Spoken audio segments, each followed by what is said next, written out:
ADGP MR Ajith കുമാറിന് പൂരം കലക്കലിൽ പങ്കൊന്നുമില്ലെന്നാണ് നഡാടെ പുറത്തു വന്ന റിപ്പോർട്ടിൽ പറയുന്നത്.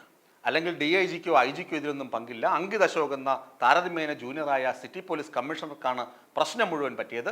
അയാൾക്ക് അനുനയത്തിൽ കാര്യങ്ങൾ കൊണ്ടുപോകാൻ കഴിഞ്ഞില്ല, അതാണ് പ്രശ്നങ്ങൾക്ക് കാരണം എന്നാണല്ലോ MR അജിത് കുമാർ തന്നെ തയ്യാറാക്കി 1500 പേജുള്ള നിഘണ്ടു സമാനമായ ചരിത്ര സംഹിതയിൽ പറയുന്നത്. അതിനെ അങ്ങനെയൊക്കെ വിശേഷിപ്പിക്കണം.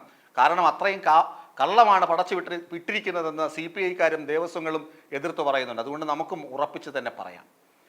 എന്നാൽ ഞെട്ടിക്കുന്ന ഒരു സംഭവം ഇതാ പുറത്തു വരുന്നു.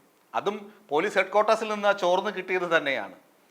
പൂരം നടക്കുന്നതിന് 3 ദിവസം മുമ്പ് MR അജിത് കുമാർ ഉന്നത പോലീസ് യോഗം വിളിച്ചു. ഉന്നത പോലീസ് അംഗങ്ങളെയൊക്കെ വിളിച്ചു. അതായത് ഡ്യൂട്ടിയിലുള്ള, എനിക്ക് തോന്നുന്നു DIGയും IGയും അവിടുത്തെ SIമാർ വരെയുള്ള ഉദ്യോഗസ്ഥർ ആ യോഗത്തിൽ പങ്കെടുത്തിരിക്കണം. അവരോട് ഇദ്ദേഹം പറഞ്ഞു, ഈ സുരക്ഷാ ക്രമീകരണങ്ങളിൽ ഇതുവരെ ഉണ്ടായിരുന്ന സുരക്ഷാ ക്രമീകരണങ്ങളിൽ നിന്ന് വ്യത്യസ്തമായ രീതിയിൽ സുരക്ഷാ ക്രമീകരണങ്ങൾ ഒരുക്കണം.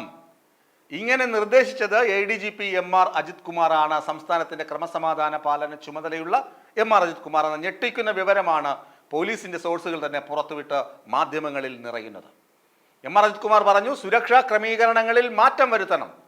അങ്ങനെ മാറ്റം വരുത്താൻ നിയോഗിക്കപ്പെട്ട ഒരു വെറും യന്ത്രം മാത്രമായിരുന്നു കമ്മീഷണർ അങ്കിത് അശോക്.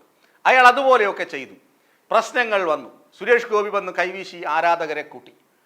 ദേവസ്വങ്ങൾ പോലീസിനെതിരെ തിരിഞ്ഞു, ജനങ്ങൾ പോലീസിനെതിരെ തിരിഞ്ഞു.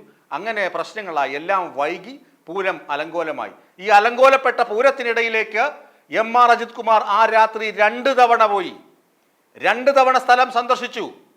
2 തവണ സ്ഥലം സന്ദർശിച്ച ശേഷം പുലർച്ചെ 3:30 ഇദ്ദേഹം മടങ്ങിപ്പോകുന്നത്.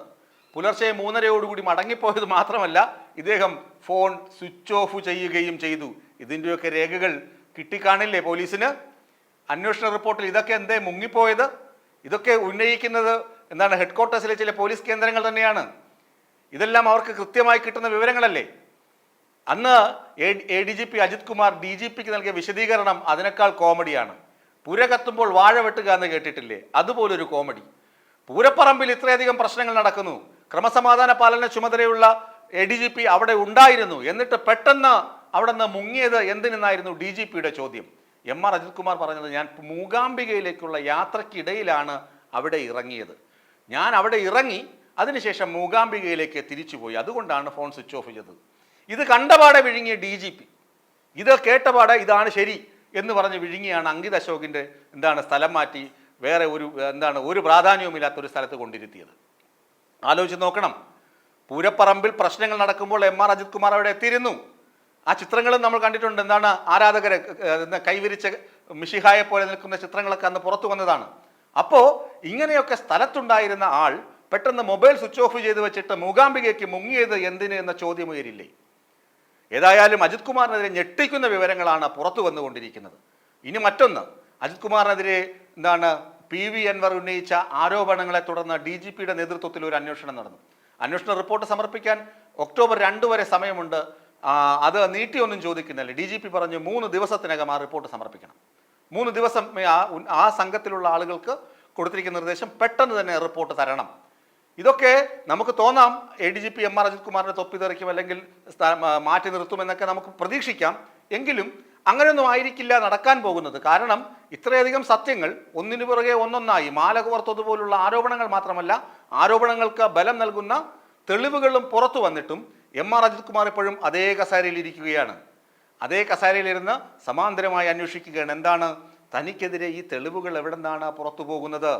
തനിക്കെതിരെ എവിടെ നിന്നാണ് അമ്പുകൾ വരുന്നത്?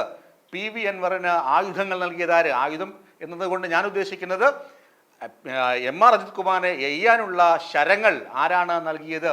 ഇതൊക്കെ MR അജിത് കുമാർ രഹസ്യമായി അന്വേഷിക്കുന്നുണ്ട്. അദ്ദേഹത്തിനൊരു രഹസ്യ പോലീസ് പട തന്നെയുണ്ട്. DGPയുടെ മൂക്കിന് താഴെ തന്നെ ഇരുന്ന് അദ്ദേഹം ഇതൊക്കെ ചെയ്യുന്നുണ്ട്. എന്നാൽ MR അജിത് കുമാർ ഇത്രയധികം വിമർശനങ്ങൾ നേരിടുമ്പോൾ ഈ MR അജിത് കുമാറിനെ മുഖ്യമന്ത്രി എന്തിന് ചേർത്ത് നിർത്തണമെന്ന സംശയമാണ് മുഖ്യമന്ത്രിയുടെ പാർട്ടിക്കുള്ളിൽ തന്നെയുള്ള അണികൾക്കുള്ളത്. ഇത്രയധികം തെളിവുകൾ ഒന്നിനു പുറകെ ഒന്നൊന്നായി പുറത്തു വരുന്നു. എന്നിട്ടും റിപ്പോർട്ട് വരട്ടെ. പൂരത്തിൻ്റെ റിപ്പോർട്ട് ഇന്ന് മുഖ്യമന്ത്രിക്ക് ലഭിക്കുമെന്നാണ് പറയുന്നത്. ലഭിച്ചിട്ട് അതിനകത്ത് മാധ്യമങ്ങളിൽ കണ്ടതല്ലാതെ പുതിയതെന്തെങ്കിലും ഉണ്ടെങ്കിൽ മുഖ്യമന്ത്രി എന്ത് നടപടി എടുക്കുമെന്നുള്ള കാര്യത്തിലും അണികൾ ഇങ്ങനെ ആശ്ചര്യപ്പെട്ടിരിക്കുകയാണ്. എന്തായിരിക്കും പറയുക?